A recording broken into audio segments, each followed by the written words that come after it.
तो उन्होंने बोला कि मेरे चचेरे भाई है, उनको बहुत सारी प्रॉब्लम्स है, वो माताजी हमेशा बीमार रहती है, तो क्या आप कंसल्ट करेंगे? तो मैंने बोला ये तो मेरा काम ही है ना, लोगों को दुखों से मुक्ति देना। वो दुख किसी भी टाइप का हो सकता है, जैसे वो शारीरिक हो, मानसिक हो या सामाजिक भी हो सकता है। तो इन सारी चीज़ों से मुक्त कराना ही हम लोगों का काम है। तो उन्होंने बोला कि बहुत सारे, उन्होंने तो लाखों में पैसा खर्चा किया। उन्होंने मुझे जो बजट दिखाया वो तो बहुत है, मतलब मेरी आइडियोलॉजी से 1000 गुना ज़्यादा पैसा उन्होंने लिया, लेकिन प्रॉब्लम्स उनको है ही। तो जहाँ तक मैं मेरे स्टूडेंट से भी जब मैं बात करता हूँ या सिखाता हूँ, तो मैं लॉ ऑफ कर्मा को सामने रखे हुए सबको बताता हूँ कि भाई साहब, अगर आप किसी के साथ गलत करोगे तो आपके साथ गलत होना ही है। जो आप बोने वाले हो वो आपको मल्टीपल होके मिलने वाला है। फिर आप अच्छा बोओगे तो अच्छा आपको मल्टीपल होके मिलेगा। जैसे हम अनाज, मैं तो फार्मर हूँ, तो हम लोग तो अनाज बोते हैं, तो अनाज तो एक दाना डालते तो एक दाना तो रिटर्न्स में नहीं आता है। अगर मैंने आज चावल बोया तो एक चावल का दाना उसमें नहीं आता है, उसमें तो मल्टीपल हज़ारों में वो रिटर्न्स देता है। तो कर्मा भी वही है। जब आप किसी को कंसल्ट कर रहे हो और अगर आपने केवल पैसा मिल रहा है उसी चीज़ को लेके कॉन्सेंट्रेट किया और उसको कंसल्ट किया, बाकी वो अपने भुगते, तो पॉसिबल नहीं है आपको वो अच्छा रिजल्ट देगा, आपको ब्लेसिंग देगा। इसीलिए हम लोग तो वही सोचते हैं। इसीलिए इतना सारा खर्चा होने के बावजूद उनके भाई साहब ने किसी अच्छे वास्तु वाले से वास्तु करने के बावजूद भी उनको रिजल्ट नहीं मिला। तब जाके आज उन्होंने मुझे भूमि परीक्षण से ही, मतलब लास्ट 1 महीने से मैं उनके भूमि पे काम कर रहा हूँ, वो सारी चीज़ें उस पर वर्क कर रहा हूँ और आज जाके उनका भूमि पूजन हुआ। तो ये सारी चीज़ें हैं। और हम लोग जो वास्तु करते हैं तो उसमें आपका जो स्टार्टअप है भूमि पूजन से लेके आप घर में रहने के लिए जाओगे तब तक के लिए हम लोगों का वास्तु कंसल्टिंग होता है। ठीक है, बहुत बार ये होता है कि लोग बहुत सारा पैसा बताते हैं जबकि वो कम भी होता है। क्योंकि आप आज अगर आप बॉम्बे का सोचोगे तो आज आदमी एक 4-5 करोड़ का तो फ्लैट ले लेता है, या मिनिमम में भी जाएगा तो वो 75 लाख के ऊपर लेता है। तो उस हिसाब से अगर आप 1 लाख रुपये भी उसको चार्ज करोगे तो बहुत कम है। सिर्फ आप उसमें रिमेडियल वाला फैक्टर, अगर अननेसेसरी फैक्टर उसमें नहीं डालोगे तो 1 लाख रुपये भी उसको प्राइस कम लगेगा, आपका कंसल्टिंग कम लगेगा। क्योंकि मेरे कुछ स्टूडेंट्स जो है वो 2 लाख तक चार्ज करते हैं कंसल्टिंग का। हालांकि मैं उतना नहीं लेता हूँ, बट मेरे स्टूडेंट्स हैं वो उतने एफर्ट्स लगाते हैं, उतना उनका जो टाइम है उसमें ही देते हैं। बहुत बार तो एक ही क्लाइंट पे पूरा कंसंट्रेट करके करते हैं। तो मुझे कुछ बुरा नहीं लगता है कि आप पूरा एनर्जी एक क्लाइंट के पीछे लगा रहे हो। आप 100 क्लाइंट करोगे और फिर वो, हमारे मराठी में एक कहावत है, एक ना धड़ भाराबर चिंध्या, मतलब एक भी ढंग से नहीं कर रहे हो और हज़ारों आप वे आउट में कर रहे हो तो एक को भी आप न्याय नहीं दे पाते हो। तो ये सारी चीज़ें जो है वो आपके साथ में होती है। इसीलिए हम लोग ठीक है, मतलब क्वालिटी दो, पैसा लो बट क्वालिटी दो, ताकि दोबारा वो आदमी आपको आपके बारे में किसी के सामने बुरा नहीं कह सके। और मैं यही मानता हूँ कि जैसे बहुत बार ये होता है कि मेरे क्लासेस में आते हैं तो मैं कुछ सवाल पूछता हूँ तो उनको जवाब, वो लोग जवाब नहीं दे पाते। तो मैं बोला भाई साहब आपने फिर इतना लाखों रुपया खर्चा करके क्या सीखा? तो बोलते हैं हाँ सर, शायद आप पहले मिले होते तो हमारा लाखों रुपया बच जाता था। तो मैं भी मेरे स्टूडेंट के बारे में वही सोचता हूँ कि अगर मेरा स्टूडेंट बाहर कहीं पे भी जाता है तो उससे जो भी सवाल पूछा जाए तो एज ए मनोज वो उसका जवाब देना चाहिए। क्योंकि मैं तो स्पिरिचुअलिटी को मानता हूँ। मैं तो मानता हूँ कि लाली मेरे लाल की, जिद देखूँ उद लाल, लाली देखने में गया और मैं भी हो गया लाल। तो मेरे यहाँ से जो भी निकले वो लाल बन के ही निकले, ताकि वो हर आदमी का हर सवाल का जवाब दे सके, वो क्वालिटी उसके अंदर आए। तो हम लोग तो उतना एफर्ट्स उसके पीछे लगाते हैं। और मेरी खुद की वही धारणा है कि भाई मेरा स्टूडेंट अगर बाहर जाता है तो वो किसी कारणवश मेरा नाम खराब नहीं करे। जो आज मार्केट में हो रहा है, 1 दिन में 2 दिन में आपको मास्टर की मिल जाती है, लेकिन आपको कोई सवाल पूछने का और वो सारी चीज़ें नहीं होती है कि आप सवाल नहीं पूछ सकते, कुछ नहीं बोलते, पढ़े होगे फिर वो हो जाएगा। ये पॉसिबल नहीं है, क्योंकि थॉट उस एनर्जी का वो सवाल है, उस वक्त क्रिएट हुई एनर्जी वो सवाल क्रिएट करती है। तो उसका जवाब उसी वक्त पे अगर उसको मिलेगा तो ही वो निगेटिव एनर्जी जो भी है वो डिसइंटीग्रेट होगी। क्योंकि हम लोगों का टैगलाइन ही है, डोंट फॉलो ब्लाइंडली। आप किसी भी चीज़ को ब्लाइंडली फॉलो मत करो, क्योंकि हम लोग सालों से पीढ़ी दर पीढ़ी ब्लाइंडली फॉलो करते आए, इसलिए आज हमारे से साइंस निकल गया और जो सुपरस्टिशियस है वो बाकी बचा है। इसलिए आज हमारा शास्त्र बदनाम हो रहा है कहीं ना कहीं, क्योंकि हम लोगों के साइंस जो फैक्टर था उसको हम लोगों ने कभी सवाल पूछा ही नहीं। मैं ये कर रहा हूँ तो क्यों कर रहा हूँ, क्योंकि क्यों पूछने का जो फैक्ट था वो कहीं ना कहीं हमारे दिमाग से निकाला गया कि नहीं नहीं आप बड़ों को सवाल नहीं पूछ सकते हो। तो फिर वो कहीं ना कहीं जाके वो सुपरस्टिशियस में कन्वर्ट हो गया, जबकि वो सुपरस्टिशियस नहीं है, बट द पार्ट ऑफ के उसका जवाब हमारे पास नहीं है। इसलिए धीरे धीरे हम लोगों ने वो सारी चीज़ें छोड़ दी और हमारे से वो चीज़ें निकल गई। तो मैं सभी से यही बोलूँगा और वारंवार यही बोलूँगा, बार बार यही बोलूँगा कि ये इतनी अच्छी आइडियोलॉजी है कि वर्ल्ड की कोई भी चीज़ को, जैसे मैंने पहले से मैं बोलते आ रहा हूँ कि आप नंबर से प्रेडिक्ट कर सकते हो, क्योंकि हमारी वही धारणा है। ये जो ट्रायंगल है ये अंक पत्रिका और वास्तु वाला ट्रायंगल है। अंक से आपको पत्रिका समझ में आती है, पत्रिका से आपको वास्तु समझ में आते हैं, लेकिन ये सारी जो चीज़ें हैं ये मेरी इन्वेंटेड है या ये मेरा रिसर्च का एक पार्ट है जो मैंने ऑब्जर्व करके उसकी एक आइडियोलॉजीज क्रिएट की है। मैंने उस पर रिसर्च किया है कि यार ये नंबर आया तो ये वास्तु का लेआउट है, ऐसा होता है। तो इसीलिए आप बाकी सारे नंबरोलॉजीज को देखोगे तो वो नंबर्स और मेरे नंबर्स या उसको निकालने का जो तरीका है, उसको निकालने की जो विधि है वो भी अलग है। इसलिए अंक पत्रिका वास्तु वो एज इट इज़ वैसे ही है, बट द पार्ट ऑफ कि उसमें से कुछ चीज़ें जो हमेशा मेरे साथ में होती रही, फिर मैंने उनके नियमों को अभ्यास किया, फिर बहुत सारे लोगों के साथ में उसको परीक्षण किया, उनको वो नंबर आने पे वही वास्तु मिलता है क्या ये ऑब्जर्व किया, फिर उसका एक अभ्यासक्रम तैयार किया और वो जाके फिर हमारा शापित वास्तु वर्कशॉप बन गया या वास्तु रहस्य एक वर्कशॉप बन गया जो वास्तु के एनर्जी पे, स्पेशली एनर्जी पे काम कर रहा है। क्योंकि मेरी धारणा वही है, यूनिवर्स में सिर्फ एनर्जी है, पॉजिटिव और निगेटिव, और वही चीज़ आपको प्रमोशन या डिमोशन ये दोनों चीज़ें देती है। एक तो ये आपको प्रगति करवाती है या अधोगति के लिए वो आपकी कारण बनती है।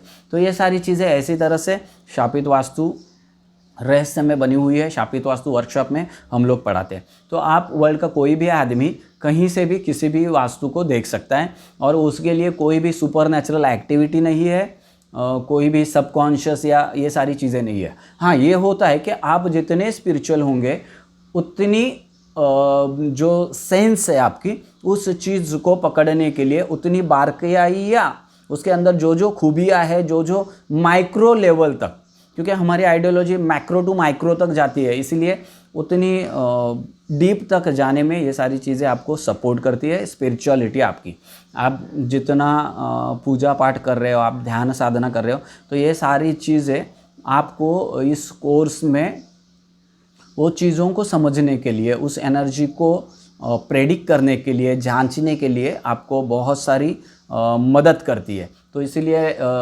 ये चीज़ में सीखते वक्त ज़रूरी है, ऐसा मैं नहीं बोलूँगा, क्योंकि हम लोग जैसे बेसिक से एडवांस में जाते हैं तो वहाँ पे ये स्पिरिचुअल और वो सारी चीज़ें सिखाई जाती है, या जो रिलेटेड टू वास्तु जो भी चीज़ें आपको कनेक्ट करेगी, जो हेल्पफुल रहेगी, ये सारी चीज़ें हम लोग एडवांस वास्तु कोर्स में सिखाते हैं। तो बेसिक में तो आपको सिर्फ आइडेंटिफाई करना होता है, क्योंकि डायग्नोसिस करना बहुत इंपॉर्टेंट है। अगर आप प्रॉपरली डायग्नोसिस उस वास्तु के एनर्जी को समझ ही नहीं पाए तो आप उस वास्तु को रेमेडीज़ में नहीं जा सकते हो, उसको डिसइंटीग्रेट नहीं कर सकते हो। जिस तरह से एक इलेक्ट्रीशियन पॉजिटिव और निगेटिव को समझता है, उसी तरह से यूनिवर्स भी पॉजिटिव निगेटिव से ही भरा हुआ है। तो उसको समझने के लिए आपको पॉजिटिव और निगेटिव का ज्ञान होना बहुत ज़रूरी है, और वही चीज़ को हम लोग as a energy level, vastu की एनर्जी लेवल पे समझाते हैं, सिखाते हैं। इसीलिए अगर आपको कभी भी वास्तु का कोर्स वर्कशॉप अटेंड करना है, या आपके किसी व्यक्ति को जिसमें को भी वास्तु में रुचि है, अगर वो करना या सीखना चाहे, तो कोई भी चीज़ का लिमिट नहीं है, कोई भी एलिजिबिलिटी इस चीज़ के लिए नहीं है, कोई पात्रता नहीं है। क्योंकि कोई भी आदमी जिसको मेरी भाषा समझ में आती है और जो थोड़ा सा पढ़ा लिखा हो, एक पढ़ने लिखने जितना भी, क्योंकि मेरी एक स्टूडेंट है और वो 9वीं फेल है, और उनको उस चीज़ का अभिमान भी है कि बोलती है सर मैं तो 9वीं फेल हूँ, बट आज बॉम्बे के अंदर वो बहुत अच्छा वास्तु में काम कर रही है, उनका बहुत सारा यहाँ पे नाम है, और कंसल्टिंग बहुत सारे हाई प्रोफाइल क्लाइंट्स उनके पास है और वो खुद भी पढ़ाती है। तो बहुत बार हम लोगों को भी इस चीज़ का एक प्राउड फील होता है कि ज़रूरी नहीं है लोगों ने ये पढ़ा लिखा होना चाहिए, ये वो कुछ नहीं है। लैंग्वेज एक माध्यम है जो आपसे कम्युनिकेट करने का, आपके साथ वार्तालाप करने का वो एक माध्यम है। इसीलिए कोई भी लैंग्वेज कभी भी मैटर नहीं करता है। इसीलिए मैं सभी से कहूँगा कि अगर आप ये चीज़ में कुछ करना चाहते हो, अगर आपके अंदर समाज के प्रति कुछ देने की भावना है, आप सोचते हो कि समाज का लेन देन, समाज का ऋण मेरे ऊपर है और वो मैं दे सकता हूँ, मेरे जिसमें मेरी एक्सपर्टीज़ है, उस माध्यम से अगर मैं समाज को जो है उसका ऋण देना चाहता हूँ, तो आप अवश्य ये आइडियोलॉजी को सीखें। ज़रूरी नहीं कि आप एज अ कंसल्टेंट ही बनो, आप लोगों को ही गाइड करो। आप मिनिमम अमाउंट्स में, जैसे मैं बॉम्बे की बात करूंगा, मेरा बॉम्बे का जो कंसल्टिंग चार्जेस है वो बहुत हाई है, बट द पार्ट ऑफ उस के मायने अगर उसको ध्यान में रखते हुए अगर आपने देखा तो मेरा जो वर्कशॉप चार्जेस है वो बहुत कम है। मतलब अगर मैं 1000 रुपया चार्ज करता हूँ कंसल्टिंग का, तो मेरा वर्कशॉप का चार्जेस 100 रुपया है। तो इसीलिए मैं सभी को वही दरख्वास्त करता हूँ कि अगर मुझे उतना चार्जेस देने से बेटर है कि आप ये आइडियोलॉजी सीखो, ताकि आप जब अपने खुद के लिए एफर्ट्स लगाओगे, क्योंकि वास्तु कंसल्टेंट का क्या है, आपके घर में आएगा एज अ क्लाइंट, वो आपसे ट्रीट करेगा और जो भी चीज़ें प्लस माइनस या आप जो भी उसको पे करोगे उस हिसाब से वो आपको ट्रीट करेगा। अगर आपने ये चीज़ सीखी तो ये आपका घर है, आप उसको सोचो कि क्या हिसाब से उसको ट्रीट करोगे। हर बुरी चीज़ जब भी आपको दिखाई देगी आप इंस्टेंटली उसको रिपेयर करोगे, डिसइंटीग्रेट करोगे, वहाँ की निगेटिविटी को निकाल दोगे। बट द पार्ट ऑफ, क्या आप हर बार वास्तु कंसल्टेंट को बुला सकते हो? मुझे नहीं लगता कि पॉसिबल। बहुत कम लोग हैं। जैसे मेरे पास बहुत सारे गैजेट ऑफिसर है, क्लास 1 ऑफिसर है जो मुझे मंथली कंसल्ट करते हैं, लेकिन क्या है हर एक के लिए। जब मेरा स्टार्टअप हुआ तो बहुत सारे कॉरपोरेट लेवल के लोग जो है मुझे मंथली पे करते थे। मैं हर महीने में उनके वास्तु में जाके देखता था, वास्तु परीक्षण करता था। फिर उन्होंने अगर कुछ अप डाउन्स किया है, क्योंकि हमारा जो वास्तु है वो पिन टू प्लेन है। मैं केवल भूमि परीक्षण और ऊर्जा की बात नहीं करूँगा। जो हम लोग वास्तु सिखाते हैं उसमें इंक्लूडिंग जो मैं वास्तु कंसल्टिंग करता हूँ उसमें हम लोग, जैसे मैंने कहा कि जो भूमि परीक्षण है वहाँ से जो स्टार्ट होता है तो उसका कलर क्या होगा, वो सारी चीज़ें हम लोग उसको आइडेंटिफाई करते हैं। इंक्लूडिंग आपका फ्लोरिंग क्या रहेगा, आप कौन सा टाइल्स लगा रहे हो, किचन के लिए क्या लगा रहे हो, ये सारा आप जो डेकोरेट कर रहे हो उसमें कहाँ पे कोने आ रहे हैं, कहाँ पे शार्पनेस आ रहा है, ये सारी चीज़ें हम लोग वास्तु में देखते हैं। ये नहीं कि आपका सिर्फ अच्छा लग रहा है, क्योंकि आज तो बहुत सारे लोग जो है वो घर में क्या अच्छा दिखता है वो देखते हैं, बट द पार्ट ऑफ उसमें एनर्जी कौन सी है। जैसे हम लोग कह रहे हैं कि हम लोग एनर्जी पे बहुत काम कर रहे हैं। आपके घर में जो भी निगेटिव चीज़ें दिखती है उसमें एनर्जी कौन सा है, जो भी चीज़ आप लगाने वाले हो उसमें एनर्जी कौन सा है, ये सारी चीज़ों को हम लोग कॉन्सेंट्रेट करते हैं, उस पर परीक्षण करते हैं, उसका निरीक्षण करते हैं, उसके एनर्जी को चेक करते हैं और फिर जाके हम लोग उसको रखना है नहीं रखना है, उसके लिए क्या चीज़ हो सकता है जो आपके एनर्जी को बढ़ाएगा, जो आपके प्रोग्रेस के लिए कारणीभूत होगा, जो आपको प्रोग्रेस कराएगा। ये सारी चीज़ों को हम लोग देखते हैं। हर चीज़, मतलब छोटी से छोटी चीज़ को भी हम लोग ऑब्जर्व करते हैं, उसका परीक्षण करते हैं, फिर उसके बाद में परमिट करते हैं ये चीज़ को रखना है या नहीं रखना है, और फिर जाके उस चीज़ को हम लोग कंप्लीट करते हैं। यही सारी चीज़ें हम लोग लोगों से भी अपील करते हैं कि आप जिसका भी वास्तु कर रहे हो उसको बाद में तकलीफ़ नहीं आए, इस तरीके से आप लोगों का वास्तु कंसल्ट कीजिए, ताकि वो हमेशा के लिए आपको ही बुलाए, आपको ही, आप पे ऊपर भरोसा करे, आपके शास्त्र के ऊपर आपने जो किया है उन सारी चीज़ों के ऊपर भरोसा करे, और वो हमेशा के लिए आपका ऋणी रहे कि आपने मेरे परिवार को संभाला है, आपके वजह से मेरा प्रोग्रेस हो रहा है। तो ये सारी चीज़ें आज की तारीख में हो रहे हैं। और मैं लोगों से भी अपील करूँगा कि किसी ने रिकमेंड किया होगा उस व्यक्ति को आप आपकी वास्तु दिखाओ, क्योंकि बहुत बार ये होता है कि हम लोग तो बहुत बार फेसबुक और बहुत सारे लेक्चर्स वगैरह देखते हैं कि बहुत सारी चीज़ें बंदे ने बहुत अच्छी लिखी है और हम लोग उसको कंसल्ट करते हैं, जब तक जानते नहीं है। मैंने FB पे देखा, इधर देखा, उधर देखा, और वो आ जाते हैं। मैं सभी से यही रिक्वेस्ट करूँगा, मैं आज तक कभी विजिटिंग कार्ड नहीं बनाया था मैंने, और ना बनाया है, लेकिन अभी बहुत सारा इलेक्ट्रॉनिक्स और ई विजिटिंग वगैरह सारी चीज़ें आ गई है, लोगों को इजी हो, इसलिए मैंने आज बहुत मतलब आज तक मैं ये चीज़ नहीं कर रहा था, ना करने की ज़रूरत, क्योंकि लोग ही मेरा नाम सजेस्ट करते थे, रिकमेंड करते थे। तो मुझे कभी ज़रूरत ही नहीं लगा कि मैं नया क्लाइंट अपने से ढूंढूं कि यार मुझे क्लाइंट की ज़रूरत है, मुझे प्रॉब्लम से आप क्लाइंट रिकमेंड करो।